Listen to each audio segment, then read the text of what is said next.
पुजारियों की भर्ती हुई है मंदिरों में, और उस पुजारियों में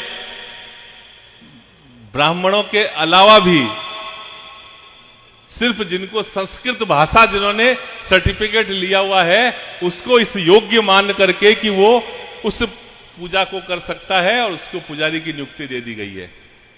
हम इसका पुरजोर विरोध करते हैं।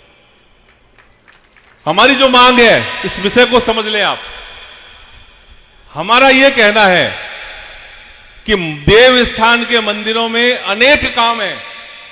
मंदिर को मैनेज करने का काम है, मंदिर में चढ़ावा आता है उसका हिसाब रखने का लक्ष्मी का काम है, वो उनको दे दो, हमको नहीं चाहिए। मंदिर को डेवलपमेंट का काम उनको दे दो, मेंटेनेंस का दे दो, कुबेर उनको बना दो, सब कुछ उनको दे दो।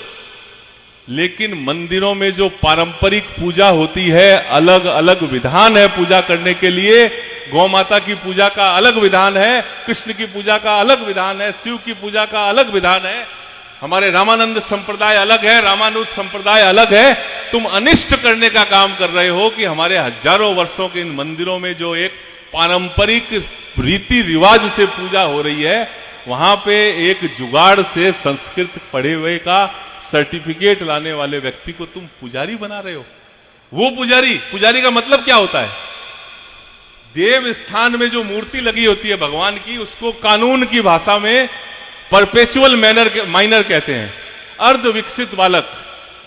और उस अर्ध विकसित बालक जो है उसमें प्राण है, लेकिन वो कपड़े नहीं पहन सकता, वो भोजन नहीं कर सकता। तो वो पुजारी जो बैठा है वो उस बालक की प्रकृति को समझ करके, उस मूर्ति की प्रकृति को समझ करके और उसकी पूजा करता है, उसको रिझाता है, उसको दूध पिलाता है, उसको खाना खिलाता है, उसकी आरती उतारता है, उसकी नजर उतारता है।